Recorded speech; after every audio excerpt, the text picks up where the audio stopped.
अथ श्रीयोगवासिष्ठे उत्पत्तिप्रकरणे एकचत्वारिंशः सर्गः।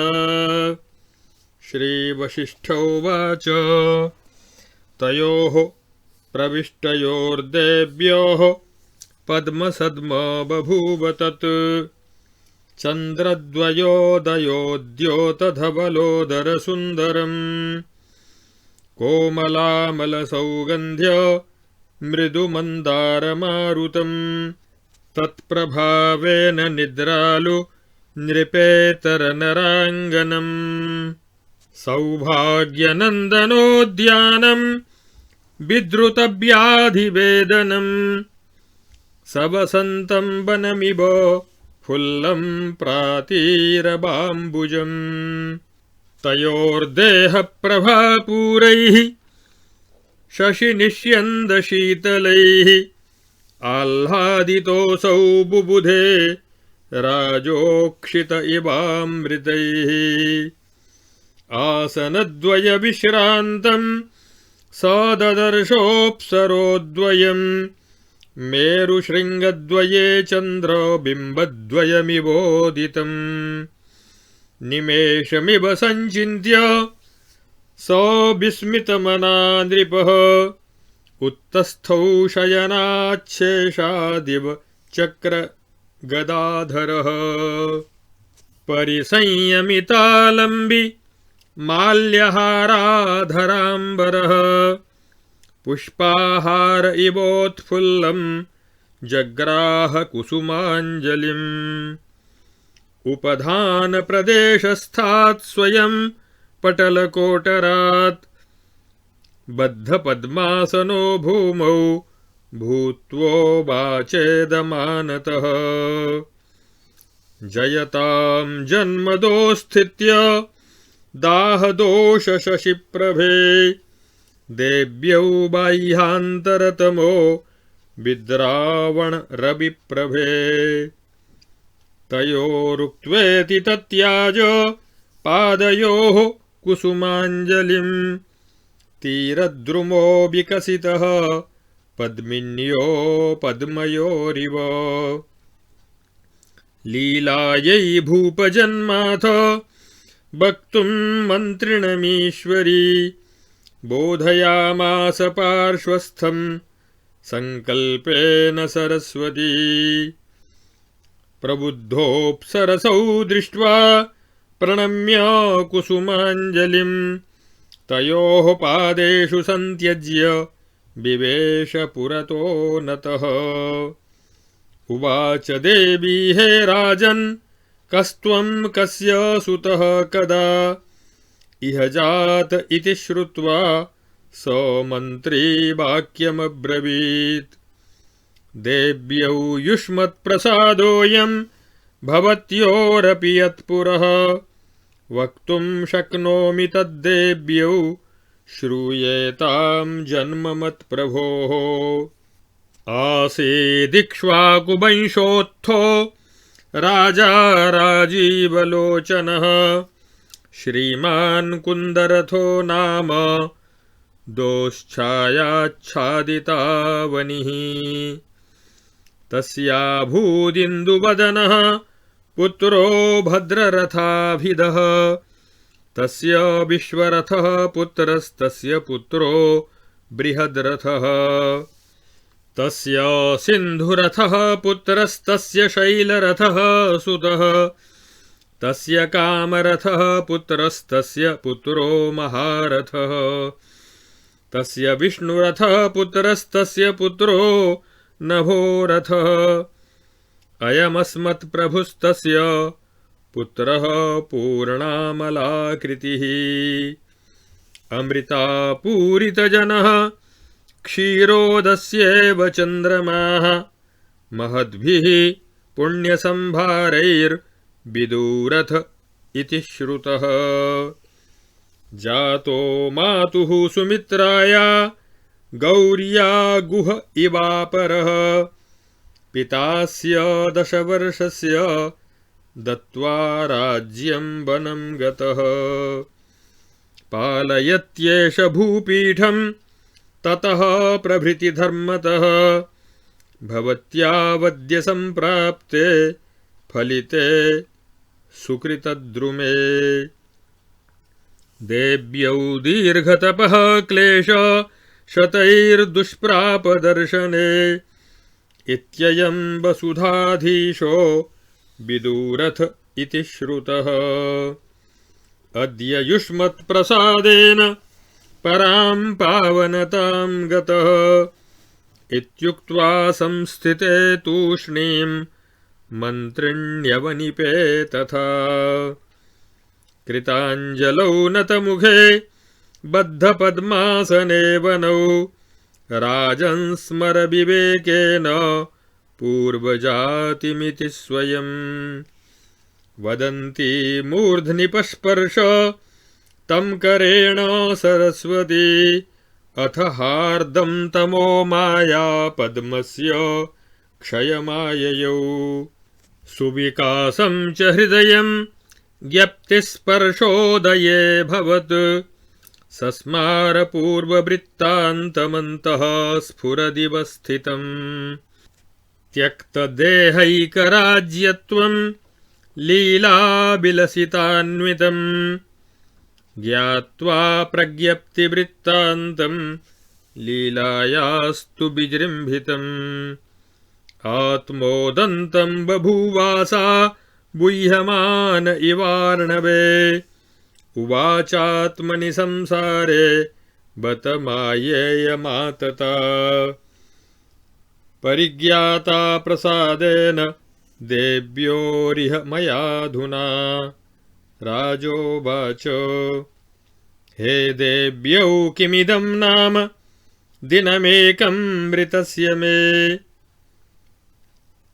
गतमद्येह जातानि वयो वर्षाणि 70 स्मराम्यनेककार्याणि स्मरामि प्रपितामहम् स्मरामि बाल्यं तारुण्यं मित्रं बन्धुपरिच्छदम् ज्ञप्तिरुवाच राजन्मृतिमहामोहमूर्च्छायाः समनन्तरम् तस्मिन् लोकान्तरेतीते तस्मिन्नेव मुहूर्तके तस्मिन्नेव गृहे चास्मिन्नेव व्योम्न्यपि सद्मनि अयं तस्य गृहस्यान्तर्व्योमन्येव किल स्थिते गिरिग्रामकविप्रस्य गृहेऽन्तर्भूपमण्डपः तस्यान्तरेयमाभाति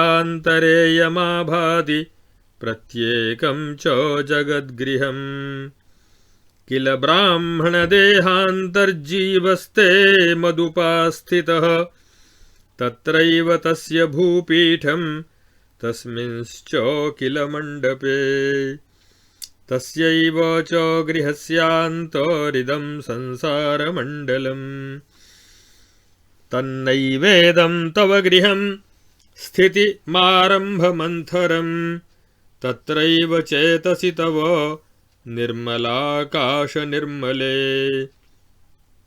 प्रतिभामागतमिदं व्यवहारभ्रमाततं यथेदं नाम मे जन्म तथेक्ष्वाकुकुलं मम एवं नामान एते मे पुरा भुवन् पितामहाः जातोऽहमभवं बालो 10 वर्षस्य मे पिता परिव्राड् विपिनं यात इह राज्येऽभिषिच्य मां ततो दिग्विजयं कृत्वा राज्यमकण्टकम् अमीभिर्मन्त्रिभिः पौरैः पालयामि वसुन्धरां यज्ञक्रियाक्रमवतो धर्मे पालयतः प्रजाः वयसः समतीतानि मम वर्षाणि 70 इदं परबलं प्राप्तं मम दारुणविग्रहः युद्धं कृत्वेदमायातो गृहमस्मिन् यथा स्थितम् इमे देव्यौ गृहे प्राप्ते ममैते पूजयाम्यहम्। पूजिता हि प्रयच्छन्ति देवताः स्वसमीहितम्। ममेयमेतयोरेका ज्ञानं जातिस्मृतिप्रदम्। इह दत्तवती देवी भाब्जस्येव विकासनम्। इदानीं कृतकृत्योऽस्मि जातोऽस्मि गतसंशयः। शाम्यामि परिनिर्बामि सुखमासे च केवलम्। इतीयमातता भ्रान्तिर्भवतो भूरि सम्भ्रमा। नानाचारविहाराढ्या सलोकान्तरसञ्चरा। यस्मिन्नेव मुहूर्ते त्वं मृतिमभ्यागतः पुरा। तदैव प्रतिभैषाते स्वयमेवोदिता हृदि। एकामावर्तचलनां त्यक्त्वा दत्ते यथा पराम्। क्षिप्रमेव नदीबाहो वित्प्रवाहस्तथैव च। आवर्तान्तरसम्मिश्रो यथा वर्तः प्रवर्तते। कदाचिदेवं सर्गश्रीर्मिश्रा मिश्रा च वर्धते। तस्मिन् मृतिमुहूर्ते ते प्रतिभानमुपागतम्। एतज्जालमसद्रूपं चिद्भानोः समुपस्थितम्। यथा स्वप्नमुहूर्तेऽन्तः संवत्सरशतभ्रमः। यथा सङ्कल्पनिर्माणे जीवनं मरणं पुनः। तथा गन्धर्वनगरे कुड्यमण्डनभेदनम्। यथा नौयानसंरम्भे वृक्षपर्वतवेपनम्। यथा स्वधातुसंक्षोभे पूर्वपर्वतनर्तनम्। यथा समञ्जसं स्वप्ने स्वशिरः प्रविकर्तनम्। मिथ्यैवैव मियं प्रौढा भ्रान्तिराततरूपिणी। वस्तुतस्तु न जातोऽसि न मृतोऽसि कदाचन। शुद्धविज्ञानरूपस्त्वं शान्त आत्मनि तिष्ठसि। पश्यसीवैतदखिलं न च पश्यसि किंचन। सर्वात्मकतया नित्यं प्रकचस्यात्मनात्मनि। महामणिरिवोदार आलोक इव भास्वरः। वस्तुतस्तु न भूपीठमिदं न च भवानयम्। न चैमे गिरयो ग्रामा न चैते न च वै वयम्।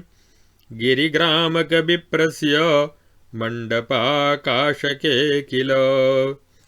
तल्लीलाभर्तृदाराढ्यं जगदाभाति भास्वरम्। तत्र लीलाराजधानी मण्डपामण्डिताकृतिः। भाति तस्योदरे व्योम्नि तदेवं विदितं जगत्। तस्मिन् जगति गेहेऽन्तर्यस्मिन् वयमिह स्थिताः। एवं तेषां मण्डपानां व्योमाव्योमैव निर्मलम्। तथैव मण्डपेष्वस्ति न मही न च पत्तनम्। न वनानि न शैलौघा न मेघसरिदर्णवाः। केवलं तत्र निःशून्ये विहरन्ति गृहे जनाः। न पश्यन्ति जनानापि पार्थिवा न च भूधराः।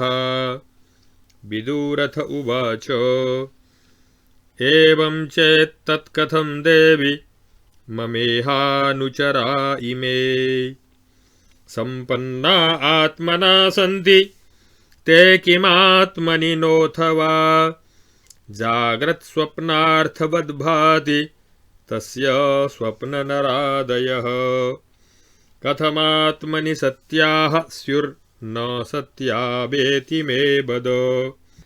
श्रीसरस्वत्युवाच राजन् विदितवेद्येषु शुद्धबोधैकरूपिषु न किञ्चिदेतत्सद्रूपं चिद्व्योमात्मसु जागतम् शुद्धबोधात्मनो भाति कृतो नाम जगद्भ्रमः रज्ज्वां सर्पभ्रमेशान्ते पुनः सर्पभ्रमः कुतः असद्भावे परिज्ञाते कुतः सत्ता जगद्भ्रमे परिज्ञाते मृगजले पुनर्जलमतिः कुतः स्वप्नकाले परिज्ञाते स्वे स्वप्नमरणं कुतः स्वस्वप्ने स्वप्नमृतिभिरमृतस्यैव जायते बुद्धस्य शुद्धस्य शरन्नवश्रीः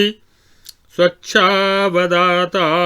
तताशयस्य अहं जगच्चेति कुशब्दकार्थो न वस्तुतः सोऽङ्ग हि वाचिकं तत्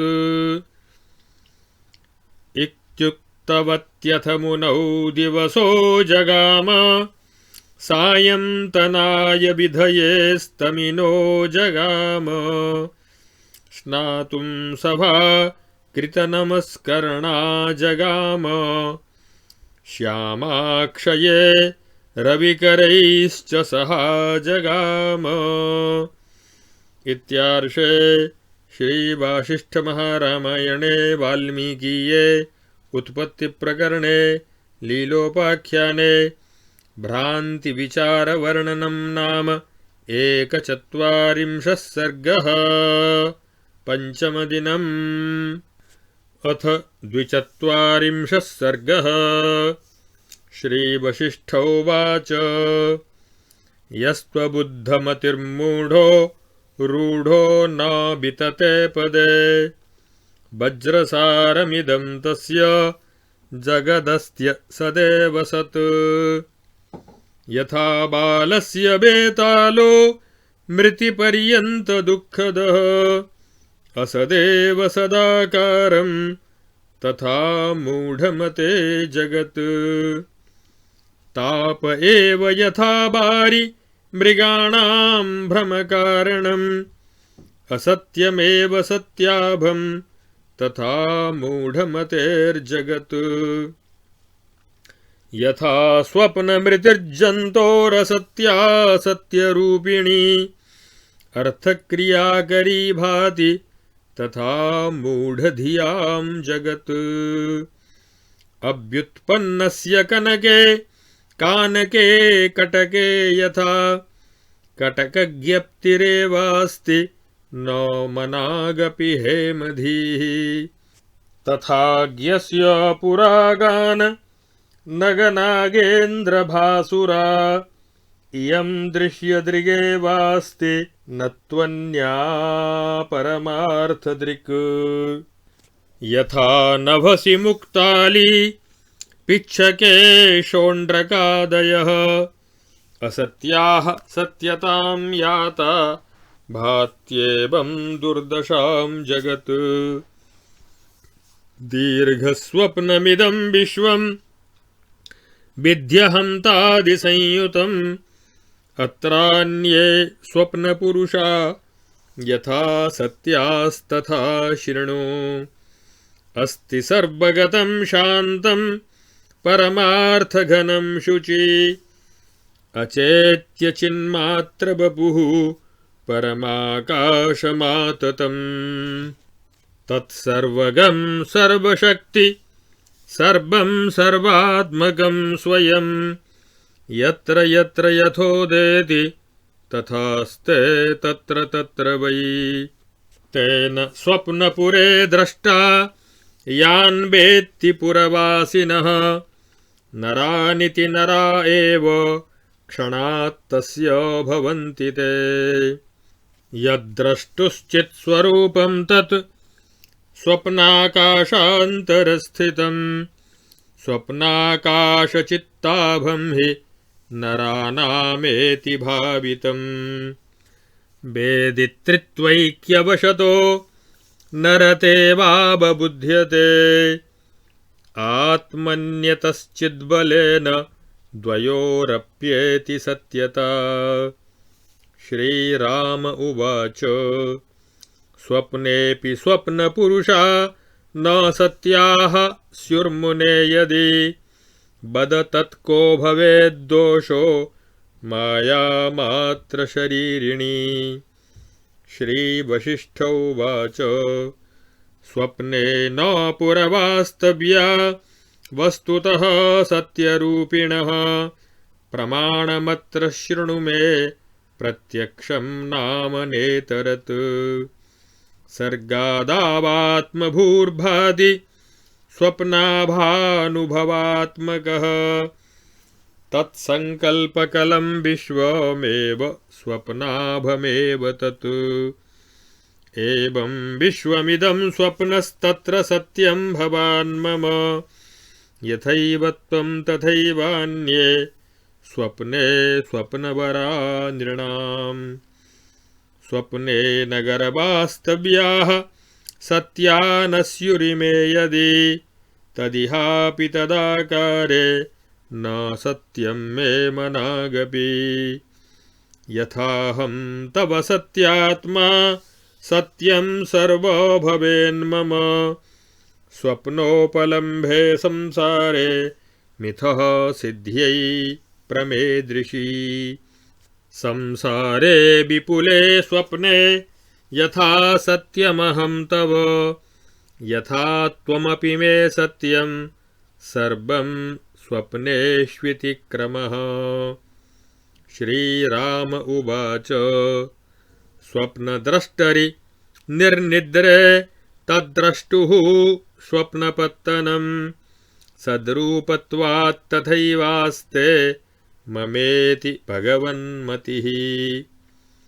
श्रीवसिष्ठ उवाच एवमेतत्तथैवास्ते सत्यत्वात् स्वप्रपत्तनं स्वप्नद्रष्टरि निर्निद्रेऽप्याकाशविशदाकृति। एतदास्तामिदं तावद्यज्जाग्रदिव मन्यसे विद्धि तत्स्वप्नमेवान्तर्देशकालाद्यपूरकम्। एवं सर्वमिदं भाति न सत्यं सत्यवत्स्थितं रञ्जयत्यपि मिथ्यैव स्वप्नस्त्रीसुरतोपमम्।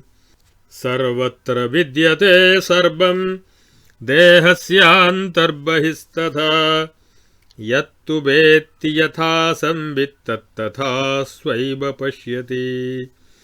यत्कोशे विद्यते द्रव्यं तद्द्रष्टा लभ्यते यथा तथास्ति सर्वं चिद्व्योम्नि चेत्यते तत्त्वनेन वै।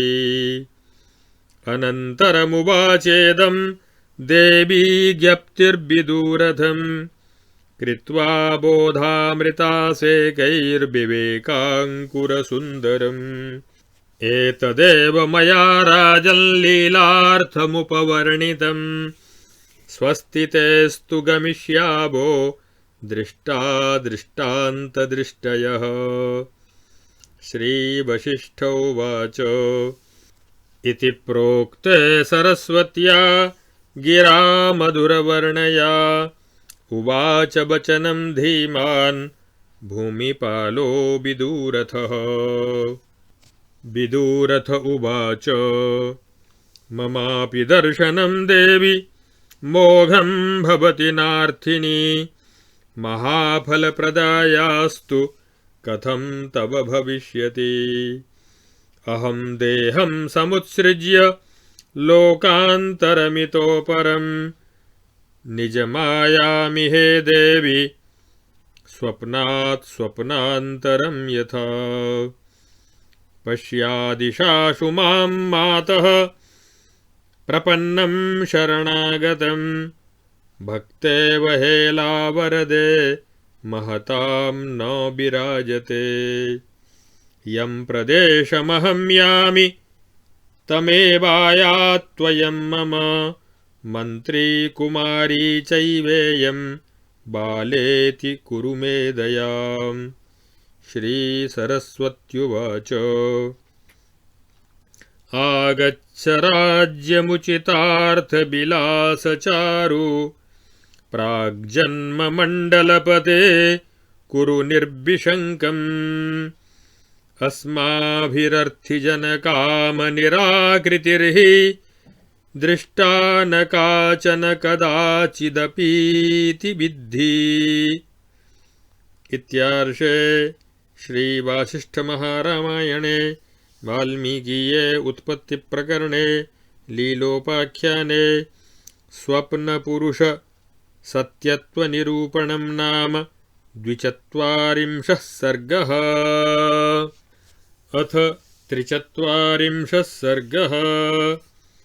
श्रीसरस्वत्युवाच अस्मिन् रणवरे राजन् मर्तव्यं भवताधुना प्राप्तव्यं प्राक्तनं राज्यं सर्वं प्रत्यक्षमेव ते कुमार्या मन्त्रिणा चैव त्वया च प्राक्तनं पुरम् आगन्तव्यं शबीभूतं प्राप्तव्यं तच्छरीरकम् आवां यावो यथा यातं बातरूपेण च त्वया आगन्तव्यः सदेशस्तु कुमार्या मन्त्रिणापि च अन्यैव गतिरश्वस्य गतिरन्या खरोष्ट्रयोः मदस्विन्नकपोलस्य गतिरन्यैव दन्तिनः प्रस्तुतेति कथा यावन्मिथो मधुरभाषिणोः तावत् प्रविश्य सम्भ्रान्तः उवाचोर्ध्वस्थितो नरः देवसायकचक्रासि गदापरिघवृष्टिमत् महत्परबलं प्राप्तमेकार्णव इवोद्धतः कल्पकालानिलोद्धूत कुलाचलशिलोपमं गदाशक्तिभुषुण्डीनां वृष्टिं मुञ्चति तुष्टिमत् नगरे नगसङ्काशे लग्नोऽग्निर्व्याप्तदिक्तटः दहंश्चटचटास्फोटैः पातयत्युत्तमां पुरीं कल्पाम्बुदघटातुल्या व्योम्नि धूममहाद्रयः बलात् प्रोड्डयनं कर्तुं प्रवृत्ता गरुडा इव। श्रीवसिष्ठोवाच ससम्भ्रमं वदत्येवं पुरुषे परुषारवः उदभूत्पूरयन्नाशा बहिः कोलाहलो महान् बलादाकर्णकृष्टानां धनुषां शरवर्षिणां बृंहतामतिमत्तानां कुञ्जराणां तरस्विनां पुरे चटचटास्फोटैर्दहतां जातवेदसां पौराणां दग्धदाराणां महाहलहलारवैः तरतामग्निखण्डानां टाङ्कारः कथितो रवैः ज्वलितानां परिस्पन्दाद्धगद्धगिति चार्चिषाम् अथ वातायनाद्देव्यौ मन्त्री राजा विदूरथः ददृशुः प्रोल्लसन्नादं महानिशि महापुरम् प्रलयानलसंक्षुब्ध पूर्णैकार्णवरंहसा पूर्णं परबलेनोग्र हेतिमेघतरङ्गिणा कल्पान्तबह्निविगलन् मेरुभूधरभासुरैः दह्यमानं महाज्वालाज्वालैरम्बरपूरकैः मुष्टिग्राह्य महामेघ गर्जासन्तर्जितोर्जितैः घोरं कलकलारावैर्मांसलैर्दस्युजल्पितैः पुष्करावर्तसंकाश धूम्राभ्रपिहिताम्बरम् प्रोड्डीनहेमाग्रनिभैर्ज्वालापुञ्जैर्निरन्तरम् तरदुल्मुखखण्डोग्र तारातरलिताम्बरम् अन्योन्यदेशसद्मौह प्रज्वलज्वलनाचलम् हतसैन्यपुरापातं द्रुताङ्गाराभ्रकोटरैः कर्कशाक्रन्दनिर्दग्ध लोकपूगोग्रगर्जितम् कृशानुकणनाराच निरन्तरतराम्बरम् बहुहेतिशिलाजाल लुठद्दग्धपुरोत्करम् रणद्बिरदसङ्घट्टकुट्टितोद्भटसद्भटम् बिद्रवत्तस्करच्छेद मार्गकीर्णमहाधनम् अङ्गारराशिनिपतन् नरनार्युग्ररोदनम् स्फुटच्चटचटाशब्द प्रलुठत् स्फुटकाष्ठकम्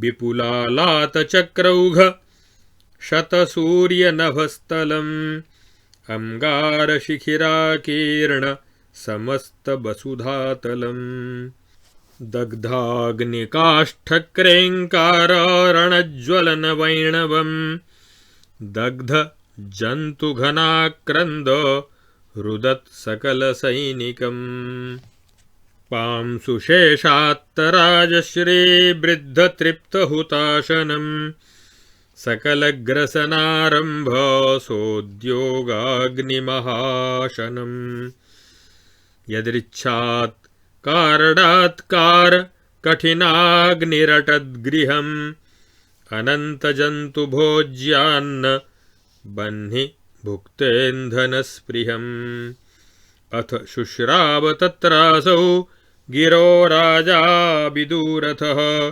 योधानां दग्धदाराणां पश्यतामभिधावताम् हा मत्तमरुदूर्ध्वस्थानङ्गारगृहपादपान् रणत्खरखरं नीरजालामातपपन्थिनः हा दग्धदाराः प्रालेयशीता देहेषु दन्तिनां मग्नामनस्तु महतामिव विज्ञानसूक्तयः हा तातहेतयो लग्नास्तरुणी कवरीतृणे ज्वलन्ति शुष्कपर्णौघा इव बीरानिलेरिताः आवर्तननदी दीर्घा बहत्यूर्ध्वतरङ्गिणी पश्येयं धूमयमुना व्योमगङ्गा प्रधावती बहदुल्मुखकाष्ठोर्ध्वगामिनी धूमनिम्नगा वैमानिकानन्दयति पश्याग्निकणबुद्बुदा अस्या माता पिता भ्राता जामातास्तनपाः सुते अस्मिन् सद्मनि निर्दग्धा दग्धैवा सत्समिन्धने हा हा हा गच्छ ते शीघ्र मेतदङ्गारमन्दिरम् इतः प्रवृत्तं पतितुं सुमेरुः प्रलये यथा अहो शरशिलाशक्ति कुन्तप्रासासि हेतयः जालसन्ध्याभ्रपटलं विशन्ति शलभा इव हेतिप्रवाहा ज्वलनं नभस्यन्त्यां विशन्त्यहो बडवानलमुज्ज्वालमर्णः पूरा इवार्णवात् धूमायन्ति महाभ्राणि ज्वालाः शिखरिकोटिषु सरसान्यपि शुष्यन्ति हृदयानीव रागिणाम् आलानत्वरुषे वैता दन्तिभिर्वृक्षपङ्क्तयः स्फुरत्कटकटाराबं पात्यन्ते कृतचीत्कृतैः पुष्टपुष्पफलस्कन्धा गतश्रीका गृहद्रुमाः गता निर्दग्धसर्वस्वा गृहस्था इव दीनताम् माता पितृविनिर्मुक्ता बालकास्तिमिराबलीं मग्नन्तोऽङ्गेषु रथ्याशु कुड्यपातेन हाहताः बातविद्रावितात्रस्यन् करिण्यो रणमूर्धनि पतदङ्गारकागारभारिणः कटुकूजितम् हा कष्टमसि निर्भिन्ने स्कन्धे सन्नदृढोल्मुखे पतितो यन्त्रपाषाणः पुरुषस्याशनिर्यथा गवाश्वमहिषे भोष्ट्राश्वशृगालेडकैरहो घोरैरणमिवारब्धं मार्गरोधकमाकुलैः पटैः पटपटाशब्द जलजालालिमालितैः आक्रन्दन्त्यः स्त्रियो यान्ति स्थलपद्माचिता इव स्त्रीणां ज्वालालवाः पश्य लिहन्त्यलकवल्लरीः कुर्वन्तो शोकपुष्पाभां करभा इव पन्नगीः हा हा हरिणसावाक्ष्याः पक्षलक्षणपक्ष्मसु कुमार्गेष्विव विश्रान्तिमेति कार्शानवीशिखा दह्यमानो विनिर्याति न कलत्रं विना नरः अहोबत दुरुच्छेदाः प्राणिनां स्नेहबागुराः करी रभसनिर्लून ज्वलदङ्गारपादपः प्लुष्टपुष्करकः कोपान्मग्नः पुष्करदं सरः धूमोऽम्बुदपदं प्राप्य बिलोलान्तस्तडिल्लतः ज्वलदङ्गारनाराचनिकरं परिवर्षति देवधूमस्फुरद्बह्निकण आवर्तवृत्तिमान् स्थित आपीडवान् व्योम्नि रत्नपूर्ण इवार्णवः गौरमम्बरमाभाति ज्वालाशिखरतेजसा मृत्युनेबोत्सवे दत्तः कुङ्कुमाक्तकरण्डकः अहो नु विषमं चेदं वर्तते वृत्तवर्जितं ध्रियन्ते राजनार्योऽपि वैरिवीरैरुदायुधैः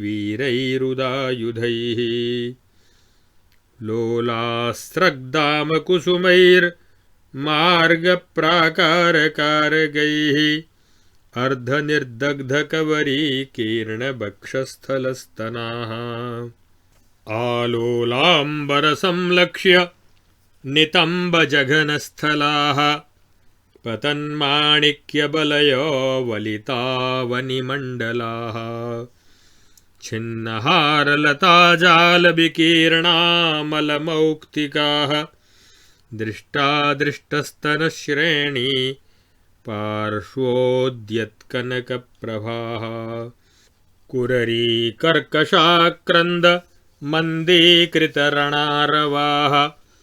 धाराबाहाश्रुताराव भिन्नपार्श्वविचेतनाः रक्तकर्दम बाष्पाम्बु क्लिन्नग्रन्थितवाससः भुजमूलार्पितभुजैर्नीयमाना बलान्ध्रिभिः को इवास्मिन् परित्राता स्यादित्यादीनवीक्षितैः उत्पलालीववर्षद्भिः परिरोदितसैनिकाः मृडालकोमलाच्छोरु मूलजालैः सुनिर्मलैः स्वच्छाम्बरतलालक्ष्यै राकाशनलिनीनिभाः आलोलमाल्यवसनाभरणाङ्गरागा बाष्पाकुलाततचलालकवल्लरीकाः आनन्दमन्दरनिरन्तरमथ्यमानात् कामार्णवात् समुदिता इव राजलक्ष्म्यः। इत्यार्षे श्रीवासिष्ठमहारामायणे वाल्मीकीये उत्पत्तिप्रकरणे लीलोपाख्याने अग्निदग्धगृहादिवर्णनं नाम 43 सर्गः। अथ 44 सर्गः। श्रीवसिष्ठोवाच एतस्मिन्नन्तरे राजमहिषी मत्तयौवना तद्विवेशो गृहं लक्ष्मीरिव पङ्कजकोटरम् आलोलमाल्यवसना भिन्नहारलताकुला अनुयाता वयस्याभिर्दासीभिर्भयविह्वला चन्द्राननावदाताङ्गी श्वासोत्कम्पिपयोधरा तारकाकारदशना स्थिता द्यौरिव रूपिणी। अथ तस्या वयस्यैका राजानं तं व्यजिज्ञपत् भूतसंग्रामसंरब्ध ममरेन्द्रमिवाप्सराः देवदेवी सहास्माभिः पलाय्यान्तः पुरान्तरात् शरणं देवमायाता बातार्तेवलताद्रुमम् राजन्दाराहृतास्तास्ते बलवद्भिरुदायुधैः ऊर्मिजालैर्महाब्धीनां तीरद्रुमलता इव अन्तःपुराधिपाः सर्वे पिष्टाः शत्रुभिरुद्धतैः अशङ्किताभिपतितैर्बातैरिव बरद्रुमाः दूरेणाशङ्कमायातैः परैर्नापुरमाहृतं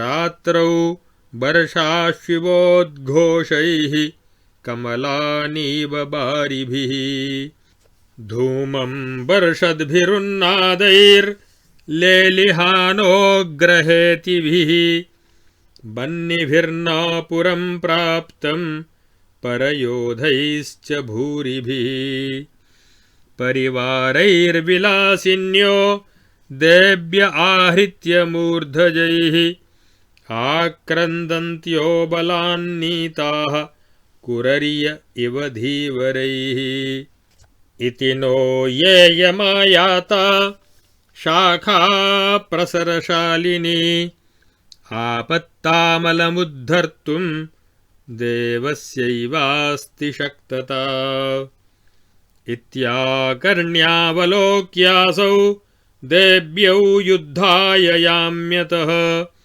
क्षम्यतां मम भार्येयं युष्मत्पादाब्जषट्पदी इत्युक्त्वा निर्ययौ राजा कोपारुणितलोचनः मत्तेभ निर्भिन्नवनः कन्दरादिव केसरी लीलां ददर्शाथ स्वाकारसदृशाकृतिं प्रतिबिम्बमिवायातामादर्शे चारुदर्शनाम् प्रबुद्धलीलोवाच किमिदं देवि हे ब्रूहि कस्मादियमहं स्थिता या सा भवमहं पूर्वं कथं सेयमहं स्थिता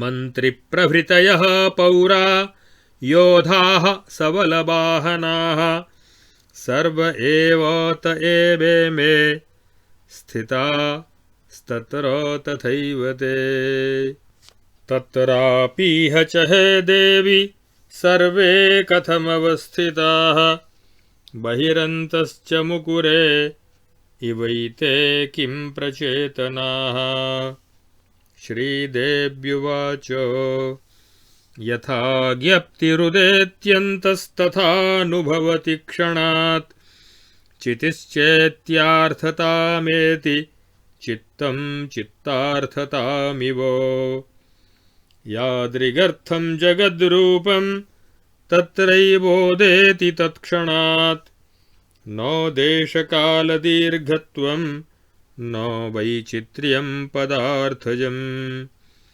बाह्यमाभ्यन्तरं भाति स्वप्नार्थोऽत्र निदर्शनम् यदन्तः स्वप्नसङ्कल्पपुरं च कचनं चितेः तदेतद्बाह्यनाम्नैव स्वाभ्यासात् सत्स्फुटं स्थितम् यादृग्भावोऽमृतो भर्ता तव तस्मिंस्तदा पुरे तादृग्भावस्तमेवार्थं तत्रैव समुपागतः अन्य एवोह्यमीभूतास्तेभ्यस्तास्तादृशा अपि सद्रूपा एव चैतस्य स्वप्नसङ्कल्पसैन्यवत् अभिसंवादि सर्वार्थरूपं यदनुभूयते तस्य तावद्वद कीदृशी वापि सत्यता अथवोत्तरकाले तु भङ्गुरत्वादवस्तु तत् ईदृक् च सर्वमेवेदं तत्र का नास्ति ताधिका स्वप्ने जाग्रदसद्रूपा स्वप्नो जाग्रत्यसन्मयः मृतिर्जन्मन्यसद्रूपा मृत्यां जन्माप्यसन्मयम् विशरेद्विशरारुत्वादनुभूतेश्च राघव एवं न सन्नासदिदं भ्रान्तिमात्रं विभासते महाकल्पान्तसम्पत्तावप्यद्याथ युगे नघ न कदाचन यन्नास्ति तद्ब्रह्मैवास्ति तज्जगत् तस्मिन्मध्ये कचन्तीमा भ्रान्तयः सृष्टिनामिकाः व्योम्निकेशोण्ड्रकानीव न कचन्तीव वस्तुतः यथा तरङ्गा जलधौ तथेमाः सृष्टयः परे उत्पत्त्योत्पत्त्यलीयन्ते रजांसीव महानिले तस्माद्भ्रान्तिमयाभासे मिथ्यात्वमहमात्मनि मृगतृष्णाजलचये कैवास्था सर्गभस्मनि भ्रान्तयश्च न तत्रान्यास्तास्तदेव परं पदम् घने तमसि यक्षाभास्तम एव न यक्षकः तस्माज्जन्म मृतिर्मोहो व्यामोहत्वमिदं ततम् सर्वं तत्समहाकल्पं शान्तौ यदवशिष्यते नातः सत्यमिदं दृश्यं न चासत्यं कदाचन द्वयमेवैतदथवा ब्रह्म तत्रैव सम्भवात् आकाशे परमाण्वन्तर्द्रव्यादेरणुकेऽपि च जीवाणुर्यत्र तत्रेदं जगद्वेत्ति निजं बभूः अग्निरौष्ण्यं यथा वेत्ति निजभावक्रमोदितम् पश्यतीदं तथैवात्मा स्वात्मभूतं विशुद्धचित् यथा सूर्योदये गेहे भ्रमन्ति त्रसरेणवः तथैमे परमाकाशे ब्रह्माण्डत्रसरेणवः यथा वायौ स्थितः स्पन्द आमोदः शून्यमम्बरे पिण्डग्रहविनिर्मुक्तं तथा विश्वं स्थितं परे भावाभावग्रहोत्सर्ग स्थूलसूक्ष्मचराचराः विवर्जितस्यावयवैर्भागा ब्रह्मण ईदृशाः साकारस्यावबोधाय विज्ञेया भवताधुना। अनन्याः स्वात्मनस्तस्य तेनानवयवा इव यथा स्थितमिदं विश्वं निजभावक्रमोदितं। रिक्तं न विश्वशब्दार्थैरनन्यद्ब्रह्मणि स्थितं न तत्सत्यं न चासत्यं रज्जुसर्पभ्रमो यथा।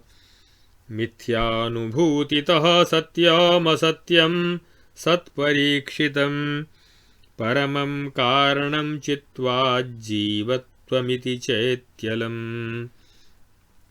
ततस्तथैवानुभवाज्जीवत्वं विन्दति स्फुटं सत्यं भवत्वसत्यं वा खे विभातमिदं जगत्। रञ्जयत्येव जीवाणुः स्वेच्छाभिरनुभूतिभिः अनुभूयन्तु एवाशु काश्चित् पूर्वानुभूतितः। अपूर्वानुभवाः काश्चित् समाश्चैवासमास्तथा क्वचित् कदाचित्ता एव क्वचिदर्धसमा अपि। कचन्त्यसत्याः सत्याभा जीवाकाशेऽनुभूतयः तत्कुलास्तत्समाचारास्तज्जन्मानस्तदीहिताः। त एव मन्त्रिणः पौराः प्रतिभाने भवन्ति च न चैवात्मन्यलं सत्या देशकाले हितैः समाः। सर्वगात्मस्वरूपायाः प्रतिभाया इति स्थितिः यथा राजात्मनि व्योम्नि प्रतिबोधेति सन्मयी तथा तदग्रगोदेति सत्येव प्रतिभाम्बरे। त्वच्छीला त्वत्समाचारा त्वत्कुला त्वद्वपुर्मयी इति लीलेयमाभाति प्रतिभा प्रतिबिम्बजा। सर्वगे संविदादर्शे प्रतिभा प्रतिबिम्बति। यादृशी यत्र सा तत्र तथोदेति निरन्तरं जीवाकाशस्य यान्तस्था प्रतिभा कुरुते स्वयं।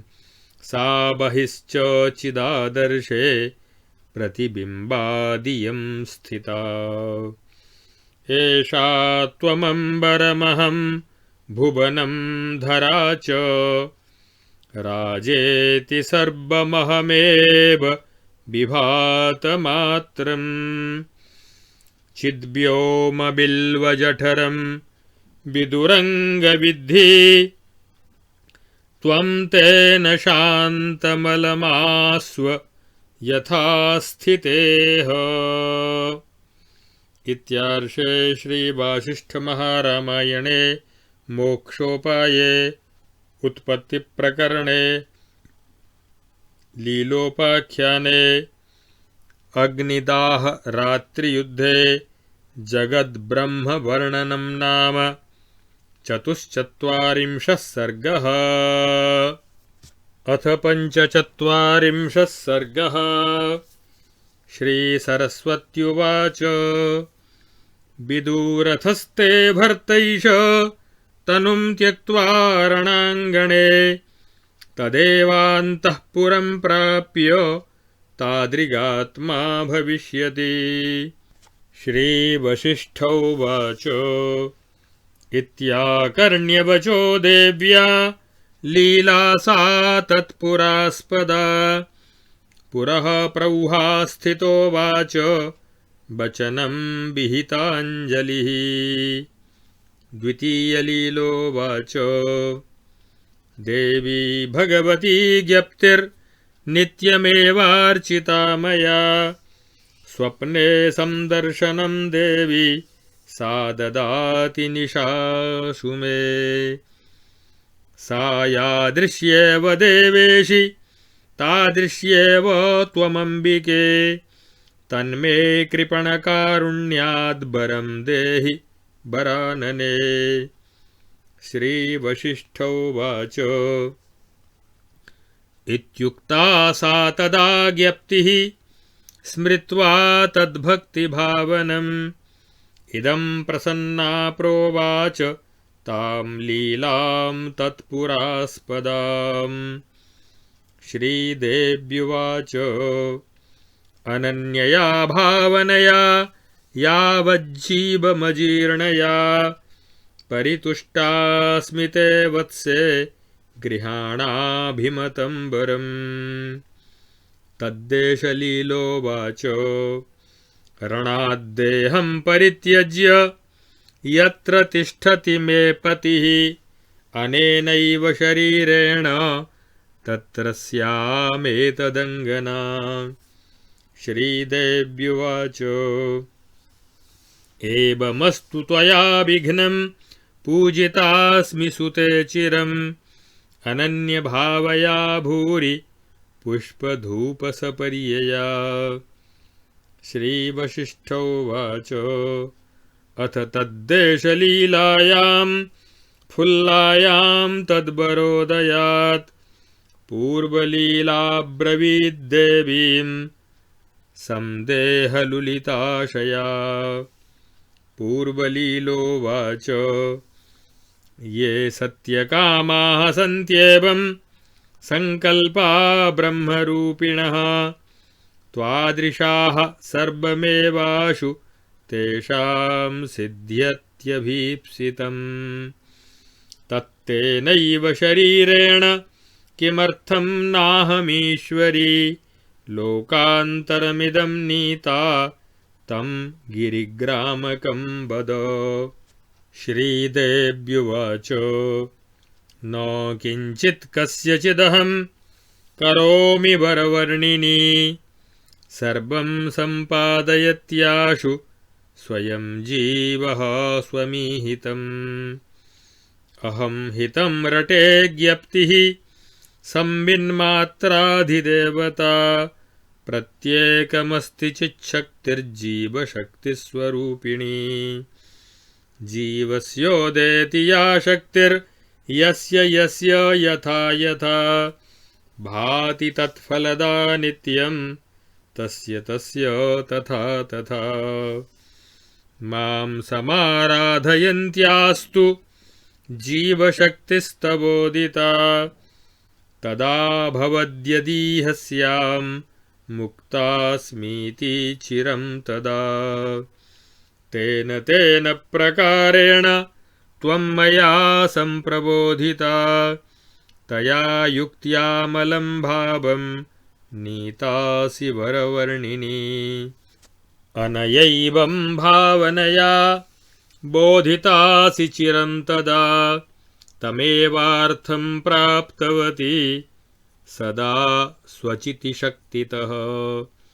यस्य यस्य यथोदेति स्वचित् प्रयतनं चिरं फलं ददाति कालेन तस्य तस्य तथा तथा।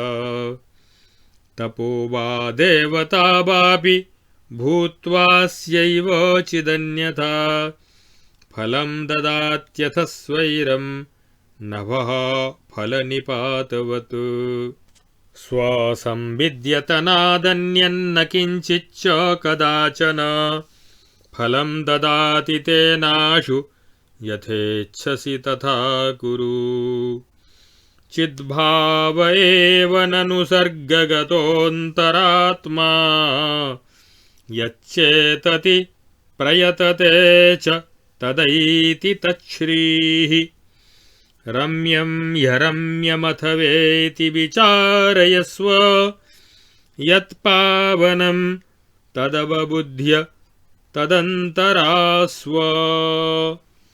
इत्यार्षे श्रीवासिष्ठमहारामायणे वाल्मीकीये उत्पत्तिप्रकरणे लीलोपाख्याने सत्यकाम सत्यसंकल्पास्थितानाम 45 सर्गः।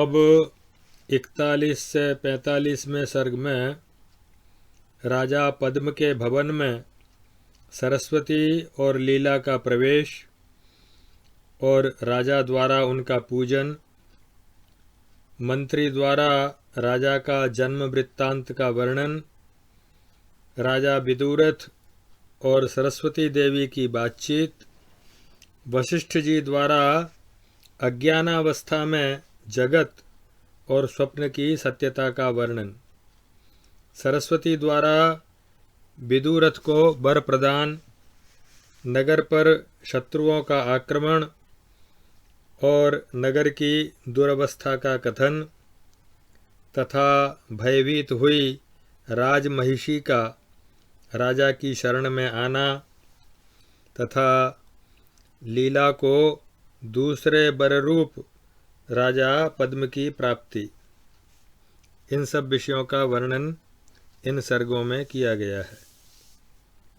श्री वशिष्ठ जी कहते हैं, श्री राम उन दोनों देवियों के प्रवेश करने पर राजा पद्म के भवन का भीतरी भाग उज्ज्वल छटा से सुशोभित हो गया, मानो वहाँ 2 चंद्रमाओं का उदय हो गया हो। उसमें मंदार पुष्प का स्पर्श करके आई हुई शीतल मंद सुगंध वायु चलने लगी। उन दोनों देवियों के प्रभाव से राजा के अतिरिक्त अन्य स्त्री पुरुष निद्रा के वशीभूत हो गए, परंतु चंद्रद्रव के समान शीतल उन दोनों के शरीर के प्रभापुंज से आह्लादित होकर राजा पद्म की निद्रा भंग हो गई, मानो उस पर अमृत छिड़क दिया गया हो। उठते ही उसने 2 दिव्य नारियों को देखा जो 2 आसनों पर विराजमान थीं। उन्हें देखकर ऐसा लगता था मानो मेरू पर्वत के 2 शिखरों पर 2 चंद्रमंडल उदित हो गए हों। यह देखकर राजा का मन विस्मयाविष्ट हो गया। फिर क्षण भर के बाद मन ही मन विचार करके वह अपनी शैया से उठ पड़ा, ठीक उसी तरह जैसे चक्र गदाधारी भगवान विष्णु शेष शैया से उठते हैं। तत्पश्चात उसने सोते समय अस्तव्यस्त हुए अपने माला, हार और अधोवस्त्र को यथास्थान ठीक किया। फिर सिरहाने रखी हुई फूलों की डालियों में से माली की तरह स्वयं ही अत्यंत खिले हुए पुष्पों से अपनी अंजलि भर ली और भूमि पर ही पद्मासन लगाकर वह नम्रतापूर्वक देवियों से कहने लगा, देवियों, आप दोनों जन्म, दुखमय जीवन और त्रिविध ताप रूपी दोष का शमन करने के लिए चांदनी के समान तथा बाह्य और आंतरिक अज्ञानांधकार का विनाश करने के लिए सूर्य की प्रभा के तुल्य हैं। आपकी जय हो। यों कहकर राजा ने उन देवियों के चरणों पर पुष्पांजलि समर्पित की। तदनंतर देवी सरस्वती ने लीला से राजा का जन्म वृत्तांत वर्णन करने के लिए पार्श्व में ही पड़े हुए मंत्री को अपनी संकल्प शक्ति से जगाया। जागने पर मंत्री ने उन दोनों दिव्य नारियों को देखकर उन्हें प्रणाम किया और उनके चरणों में पुष्पांजलि समर्पित करके विनयपूर्वक वह उनके आगे खड़ा हो गया। तब देवी ने राजा से पूछा, राजन, तुम कौन हो, किसके पुत्र हो और यहाँ कब पैदा हुए हो? ऐसा प्रश्न सुनकर मंत्री ने उत्तर देना आरंभ किया। मंत्री ने कहा, देवियों, यह आप लोगों का ही कृपा प्रसाद है जो मैं आपके समक्ष भी बोलने में समर्थ हो सका हूँ। अतः अब आप मेरे स्वामी का जन्म वृत्तांत सुनिए। प्राचीन काल में एक कुंदरथ नाम के राजा हो गए हैं, जो इक्ष्वाकु वंश में उत्पन्न हुए थे। वे परम शोभाशाली थे। उनके नेत्र कमल के समान सुंदर थे। उन्होंने अपनी भुजाओं की छाया से सारे भूमंडल को आच्छादित कर लिया था। उन्हीं नरेश के भद्ररथ नामक पुत्र उत्पन्न हुआ, जिसके मुख की कांति चंद्रमा के समान थी। उन भद्ररथ के विश्वरथ, विश्वरथ के बृहद्रथ, बृहद्रथ के सिंधुरथ, सिंधुरथ के शैलरथ, शैलरथ के कामरथ, कामरथ के महारथ, महारथ के विष्णुरथ और विष्णुरथ के पुत्र नभोरथ हुए। ये हमारे राजा उन्हीं महाराज नभोरथ के पुत्र हैं। ये अपने पिता के महान पुण्यपुंजों के फलस्वरूप क्षीर सागर से उत्पन्न हुए चंद्रमा की भांति प्रकट हुए हैं। जैसे पार्वती जी से गुह की उत्पत्ति हुई थी, उसी प्रकार ये अपनी माता सुमित्रा के गर्भ से दूसरे स्कंद की भांति पैदा हुए हैं। इनकी आकृति पूर्ण चंद्रमा के समान निर्मल है। इन्होंने अपने अमृत तुल्य गुणों से जनता को भली भांति तृप्त किया है। ये विदुरथ नाम से विख्यात हैं। जब इनकी अवस्था 10 वर्ष की ही थी, तभी इनके पिता इन्हें राज्य का भार सौंपकर वनवासी हो गए थे। ये तभी से इस भूमंडल का धर्मपूर्वक पालन कर रहे हैं। आज पुण्य रूपी वृक्ष के फलित होने पर आप दोनों देवियों का यहाँ शुभागमन हुआ है, क्योंकि दीर्घ तप आदि सैकड़ों क्लेश उठाने पर भी आपका दर्शन मिलना कठिन है। इस प्रकार विदुरथ नाम से प्रसिद्ध ये महीपाल आज आपके दर्शन प्रदान रूप प्रसाद से परम पवित्र हो गए हैं। इस प्रकार कहकर जब मंत्री चुप हो गया तथा भूपाल भूतल पर पद्मासन लगाकर हाथ जोड़े सिर नीचा किए बैठे रहे, उसी समय सरस्वती देवी ने कहा, राजन, तुम विवेक द्वारा स्वयं ही अपने पूर्व जन्म का स्मरण करो। यों कहकर उनके मस्तक पर अपना हाथ फेरा। देवी सरस्वती के करस्पर्श से राजा पद्म विदुरथ का हृदयांधकार एवं माया सब के सब नष्ट हो गए। उनका हृदय अत्यंत विकसित हो गया। उन्हें अपने पूर्व जन्म का वृत्तांत इस प्रकार स्मरण हो आया, जैसे वह उनके अंतःकरण में स्फुरित होता हुआ सा स्थित था। फिर लीला के कर्तव्य के साथ साथ शरीर और एकछत्र राज्य के त्याग, सरस्वती के वृत्तांत, लीला की विशेष उन्नति और आत्मकथा को जानकर राजा समुद्र में गोते लगाते हुए की तरह विस्मय में पड़ गया। वह मन ही मन कहने लगा, अहो खेद है, सारे संसार में यह माया ही व्याप्त है। इस समय इन देवियों की कृपा से मुझे इसका पूर्ण ज्ञान हुआ है। राजा ने पूछा, देवियों, मुझे जो अपने अनेक कार्यों का, परदादा का तथा अपनी बचपन एवं युवावस्था का और मित्र तथा बंधु बांधवों का स्मरण हो रहा है, इसका क्या कारण है?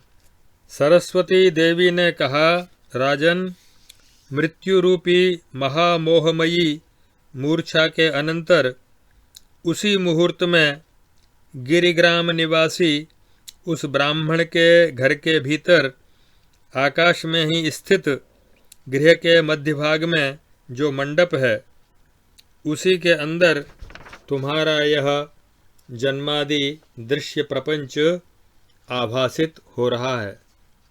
वहीं निर्मल आकाश की भांति स्वच्छ तुम्हारे चित्त में यह विस्तृत व्यवहार भ्रम स्फुरित हुआ है।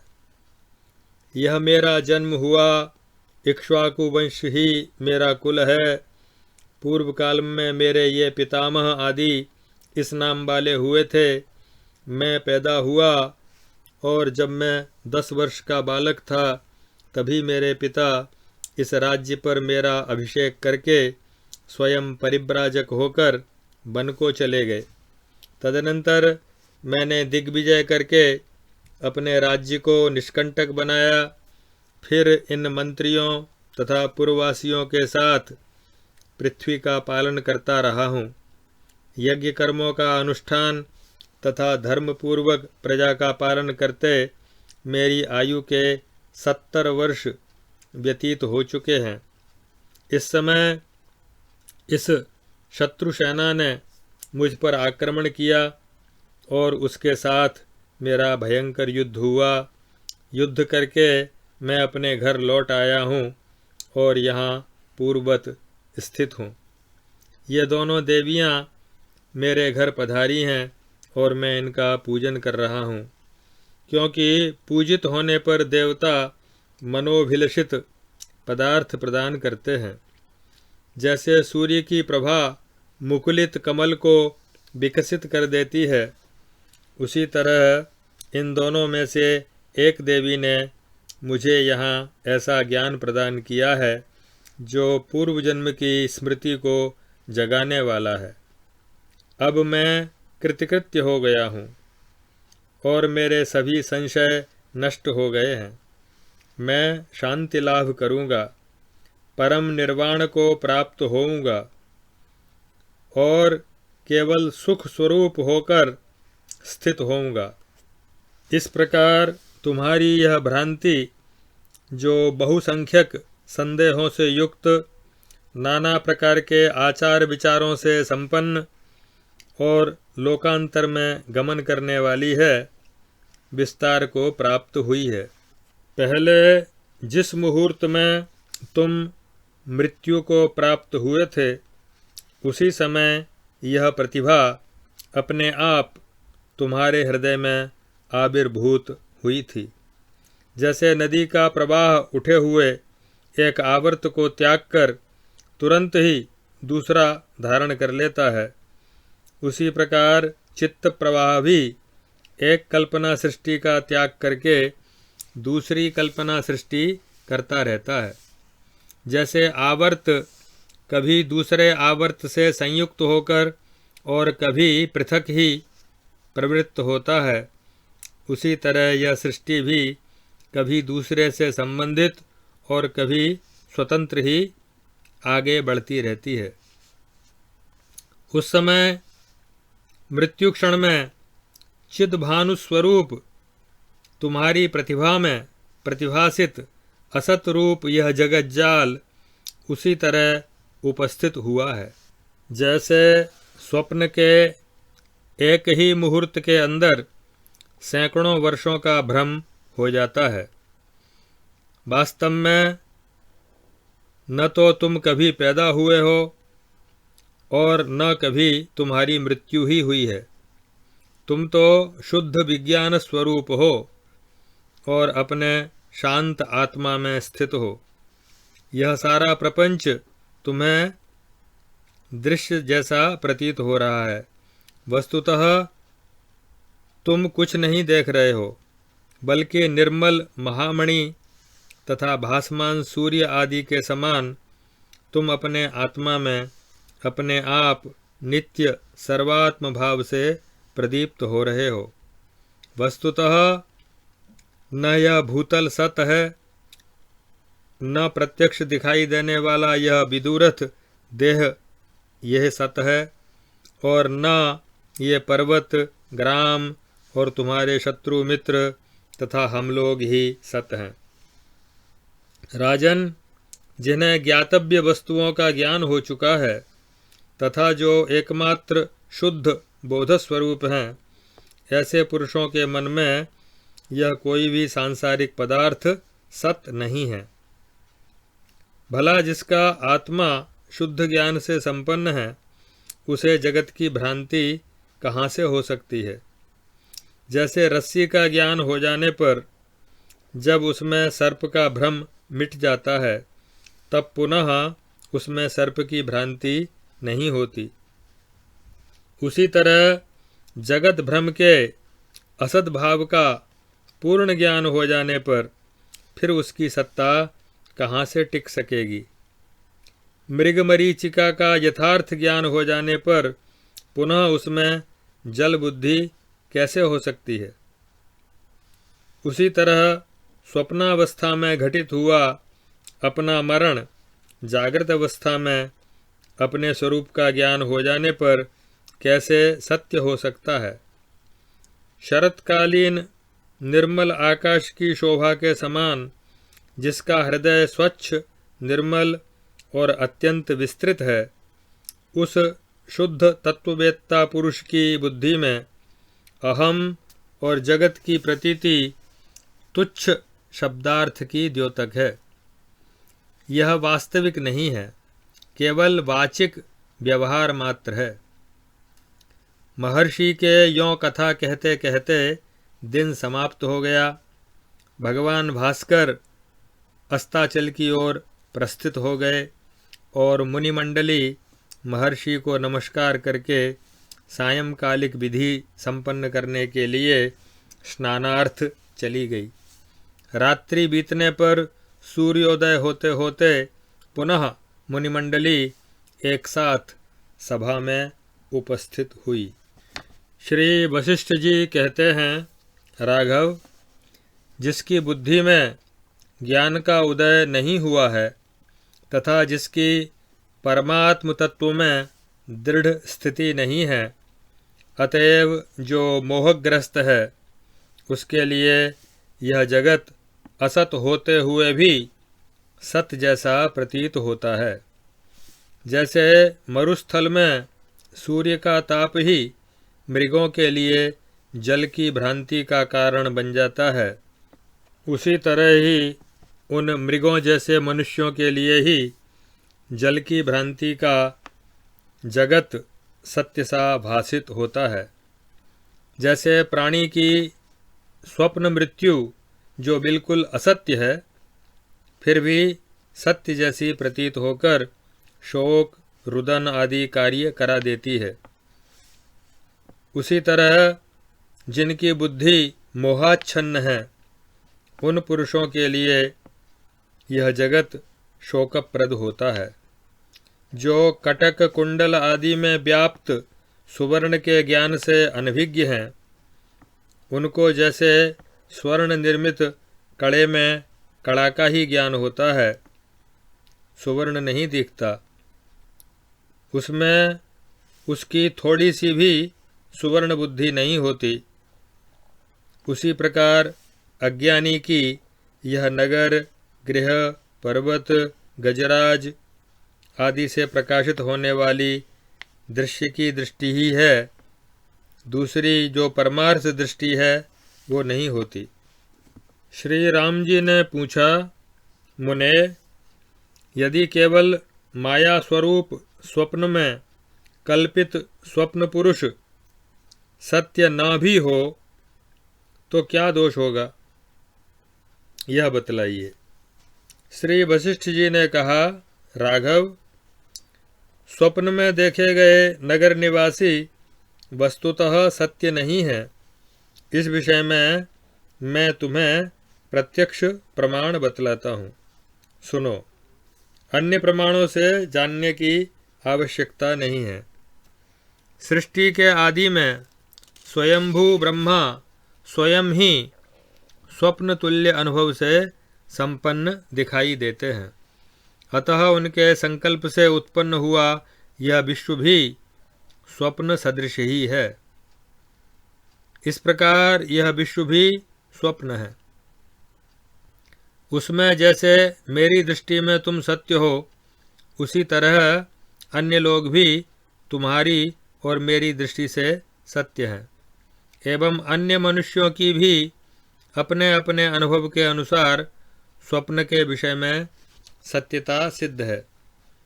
यदि ये नगर निवासी स्वप्न में सत्य न हो, तो इस स्वप्नाकार जागृतावस्था में भी वे मेरे लिए थोड़ा भी सत्य सिद्ध न होंगे।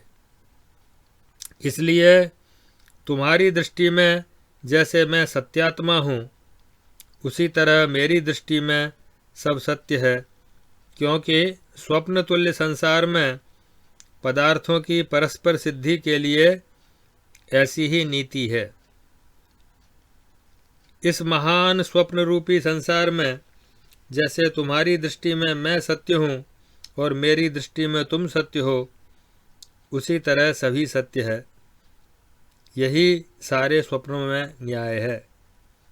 इस प्रकार यह सब स्वप्न और जागृत रूप प्रपंच वास्तव में सत्य नहीं है, परंतु सत्य जैसा प्रतीत होता है, और स्वप्न स्त्री प्रसंग की भांति ही मिथ्या ही जीव को मोहित करता है।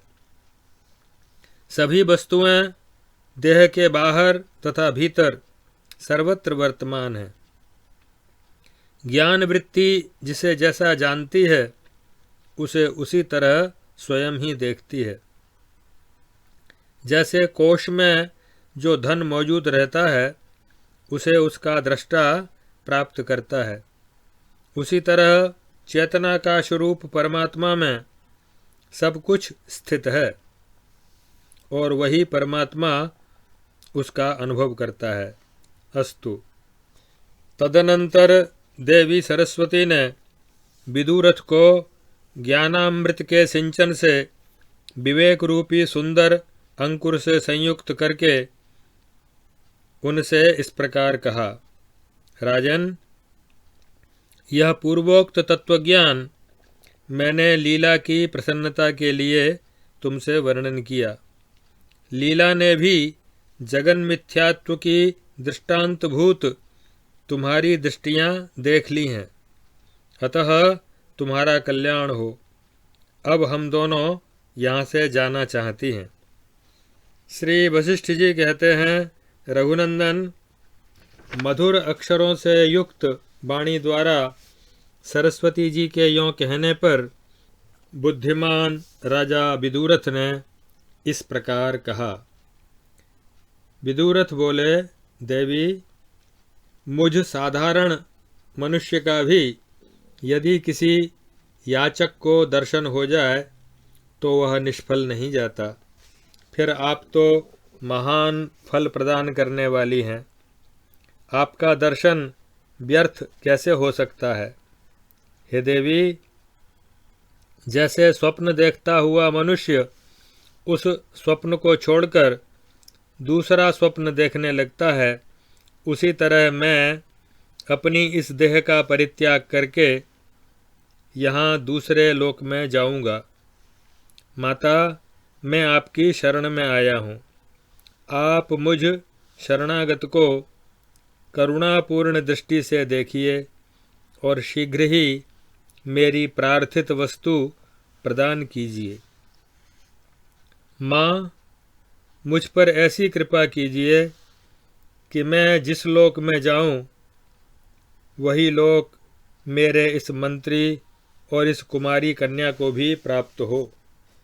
श्री सरस्वती जी ने कहा, पूर्व जन्म के चक्रवर्ती सम्राट, तुम्हें विदित होना चाहिए कि हम लोगों ने कभी भी याचकों की कामना का निराकरण कर दिया हो, ऐसा नहीं देखा गया है।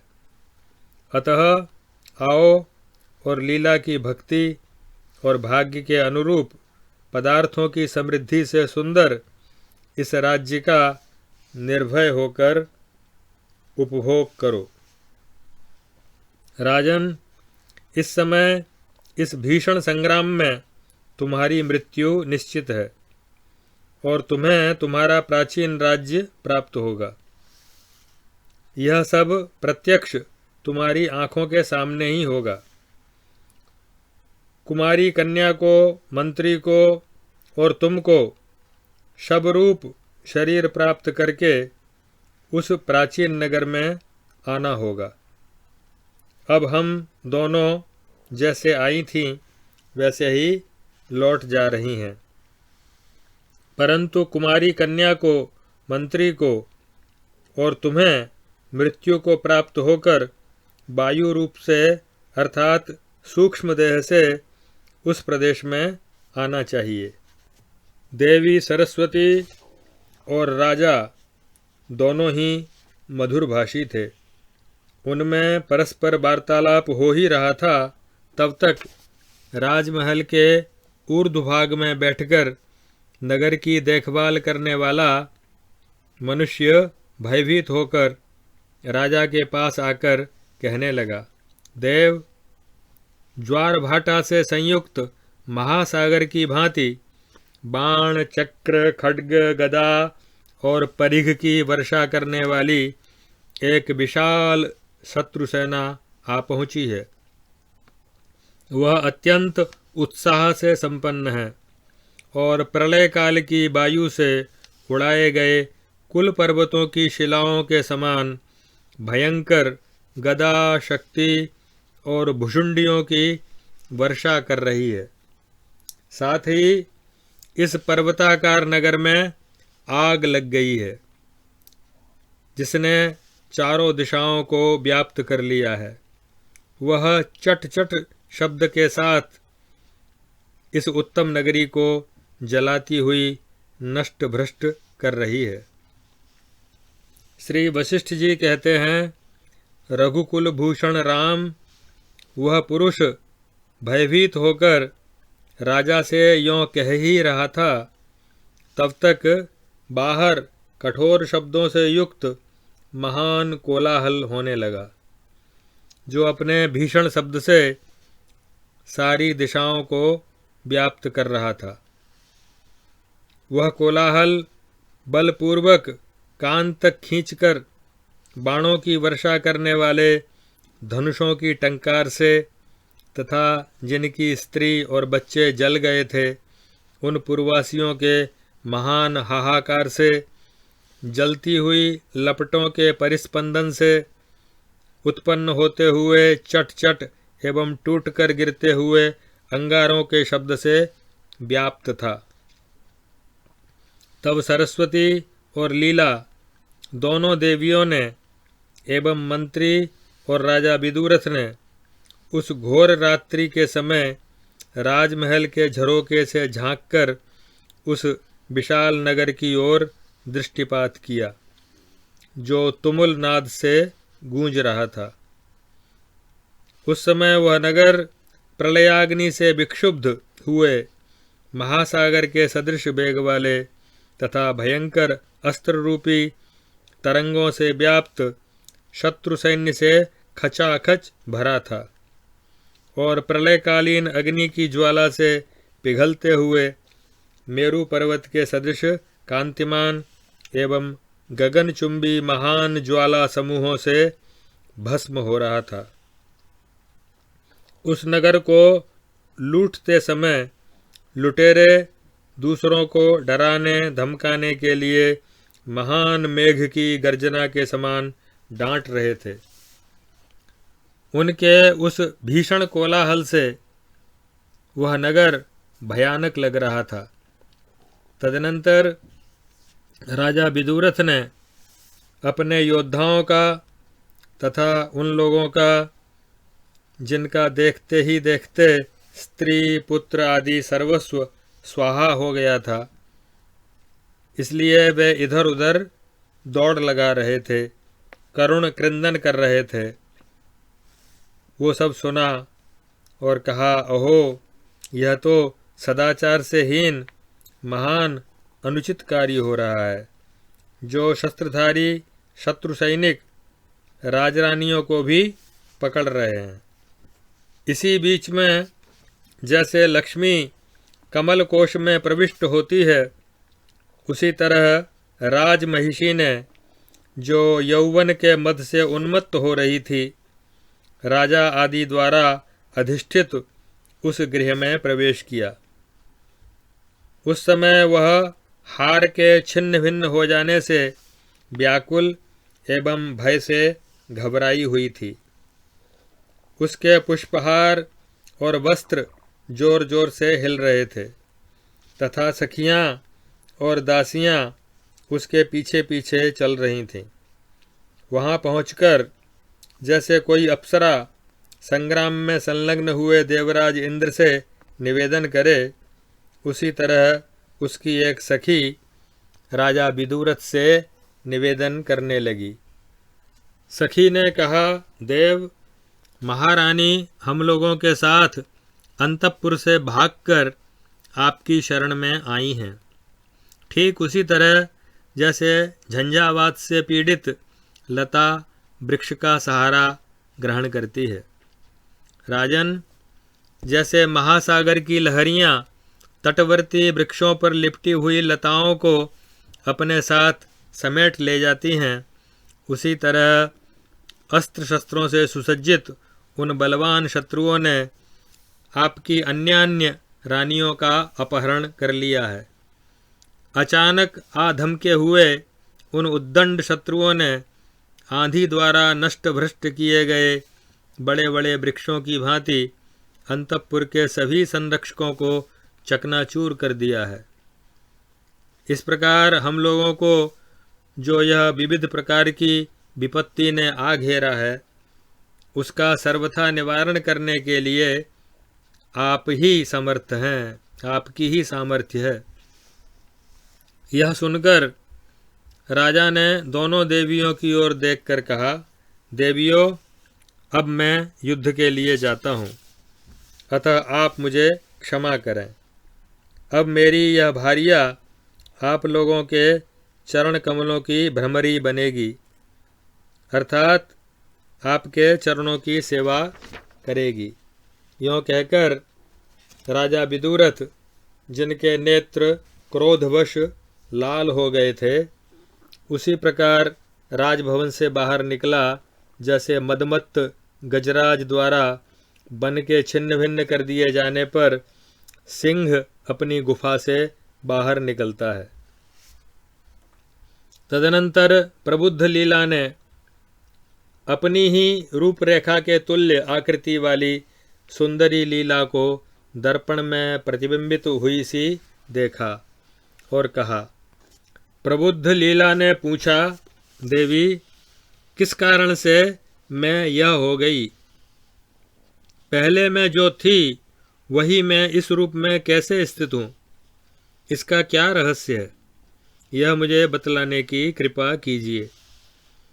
ये सभी मंत्री आदि पुरवासी तथा सेना और सवारियों सहित शूरवीर पूर्ववत ही हैं। ये जैसे यहाँ स्थित हैं वैसे ही वहाँ भी हैं। देवी, जैसे दर्पण में प्रतिबिंबित वस्तु बाहर और भीतर दोनों ओर एक जैसी ही दिखती है, उसी तरह ये सभी यहाँ और वहाँ स्थित हैं। इसका क्या कारण है? क्या वे सचेतन हैं? श्री देवी ने कहा, लीले, भीतर जैसा ज्ञान उद्भूत होता है वैसा ही बाहर क्षण मात्र में अनुभव होने लगता है। जैसे मन चित्तार्थता स्वप्न आदि में चित्त द्वारा अनुभूत जागृत की स्वरूपता को प्राप्त हो जाता है, उसी तरह चेतन दृश्याकारता को प्राप्त हो जाता है। हृदय के अंदर उद्भूत पदार्थ बाह्य जैसे प्रतीत होते हैं। इस विषय में स्वप्न दृष्ट पदार्थ ही प्रमाण हैं, क्योंकि हृदय के भीतर जो स्वप्न में संकल्प का नगर स्फुरण होता है वह चेतन का ही विकास है। इस राजा के जिन मंत्री आदि का जो अविरोध तथा सर्वार्थ रूप से अनुभव हो रहा है, इसका कारण यह है कि वे स्वप्न में संकल्पित सैन्य की भांति चेतन सत्तात्मक होने से सदरूप ही हैं। अथवा यदि यों कहें कि उत्तर काल अर्थात जागृत अवस्था में स्वप्न के विनाशी होने के कारण वह असत है, तो ऐसा तो यह सारा जागृत जगत ही है, क्योंकि स्वप्न में जागृत असत है और जागृत काल में स्वप्न असत है। फिर जागृत में कौन सी विशेष सत्यता सिद्ध हुई? हे अनघे, इस प्रकार यह स्वप्न और जागृत जगत न सत है और न असत ही है। यह केवल भ्रांति रूप से ही प्रतीत होते हैं, क्योंकि महाकल्प के अंत में आज और अगले युग में अर्थात भूत, भविष्य और वर्तमान आदि तीनों कालों में भी जो कभी उस स्वरूप से नहीं था वही ब्रह्म है, अतः वही जगत है।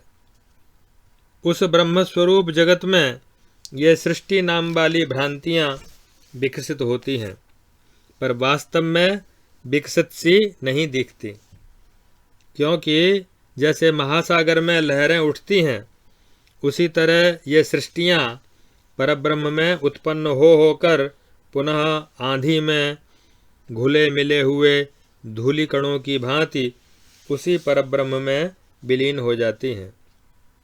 इसलिए जिसमें त्वम और अहम आदि का विभाग मिथ्या ही है तथा जो मृग तृष्णा के जल समूह की भांति भ्रांतिमय आभासित हो रहा है, उस जले हुए वस्त्र के भस्म के समान प्रपंच में कौन सी आस्था है, कौन सी सत्यता है?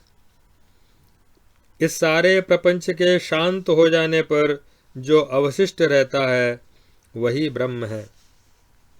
उस ब्रह्म से पृथक होने पर यह दृश्य जगत कभी भी सत्य नहीं है और ब्रह्म स्वरूप होने के कारण असत्य भी नहीं है।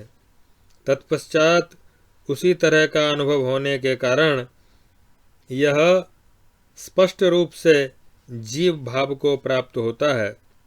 यह जगत सत्य हो या असत्य, पर यह चिदाकाश में विभासित हो रहा है, यह परम सत्य है। श्री सरस्वती जी ने पुनः कहा, जैसे राजा रूप चिदाकाश में सन्मयी प्रतिभा उदित होती है, उसी तरह उससे पूर्व होने वाली सत्य संकल्प रूपा प्रतिभा अव्याकृत आकाश रूप ईश्वर में उत्पन्न होती है। इसी तरह प्रतिभा के प्रतिबिंब से उत्पन्न हुई यह लीला तुम्हारे सरीखे शील, आचार, कुल और शरीर से युक्त दिख रही है।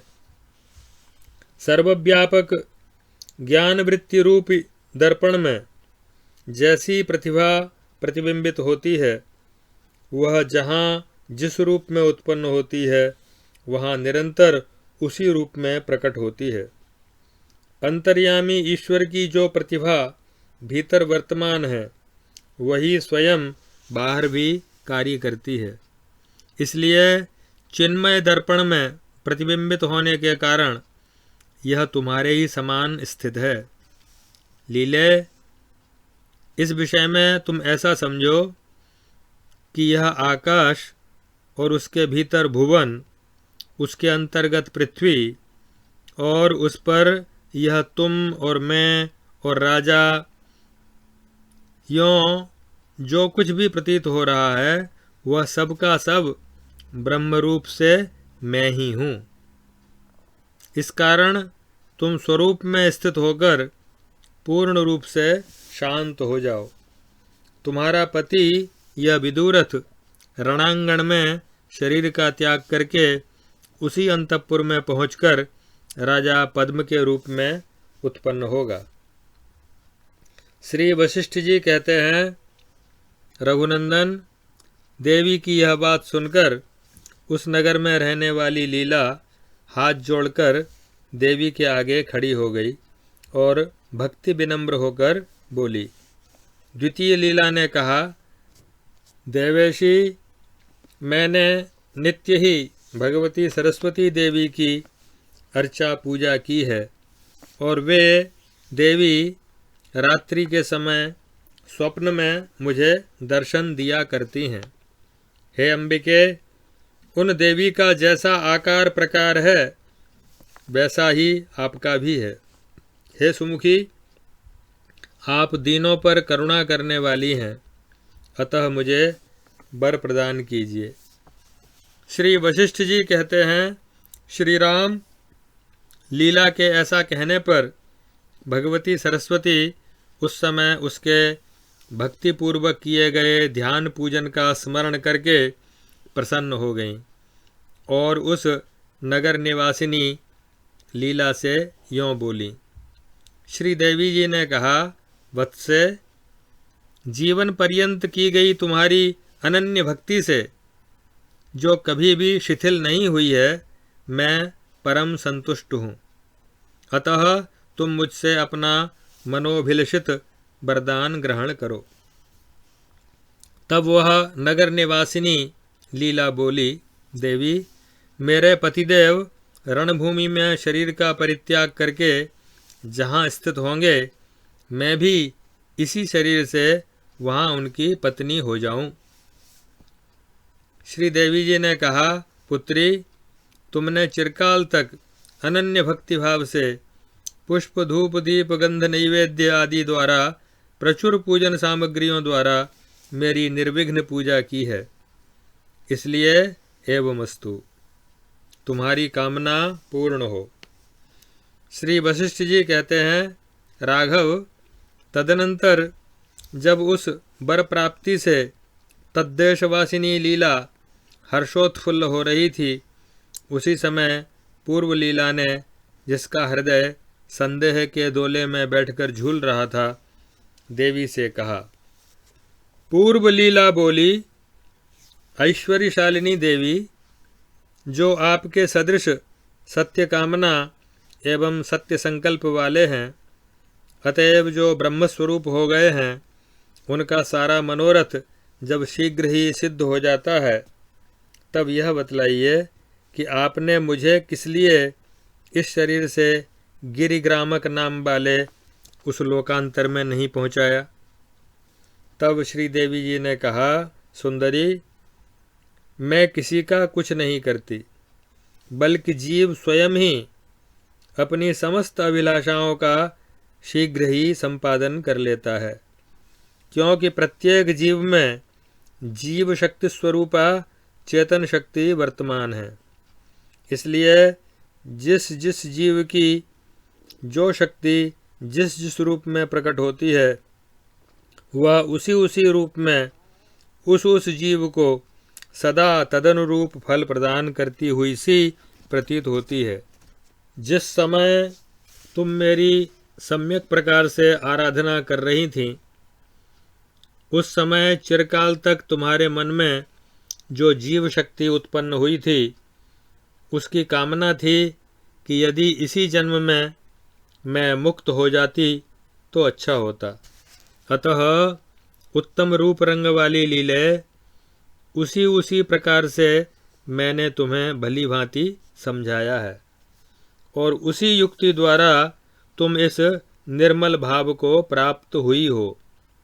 जब चिरकाल तक मैंने तुम्हें इसी भावना से ज्ञानोपदेश किया है, तभी तुम अपनी चेतन शक्ति के प्रभाव से सदा के लिए उसी अर्थ को प्राप्त हुई हो।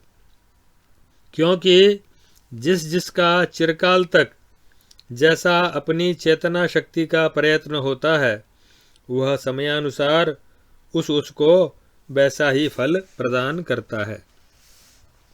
अपनी चेतना शक्ति ही तपस्या अथवा देवता का रूप धारण करके स्वच्छंद रूप से आकाश से फल गिरने की भांति फल देती है। अपनी ज्ञान शक्ति प्रयत्न के बिना कभी कुछ भी फल नहीं देती। इस कारण तुम्हारी जैसी अभिलाषा हो, शीघ्र ही तदनुरूप कार्य आरंभ कर दो। तुम ऐसी धारणा कर लो कि चित्त सत्ता ही सब में अंतरात्मा रूप से व्याप्त है। वही विहित अथवा निषिद्ध जिस कर्म का विचार करती है और उसके लिए प्रयत्न करने लग जाती है, उसी की फलश्री उसे प्राप्त होती है। इसलिए जो पावन पद है उसे जानकर तुम उसी में स्थित हो जाओ। इस प्रकार वासिष्ठ महारामायण के देवदूतोक्त मोक्षोपाय के उत्पत्ति प्रकरण में ये 45वां अध्याय, इसमें सत्यकाम और सत्य संकल्प की स्थिति अस्तित्व सदा निरंतर वर्तमान रहती है, इसका वर्णन करते हुए ये 45वां सर्ग पूरा हुआ।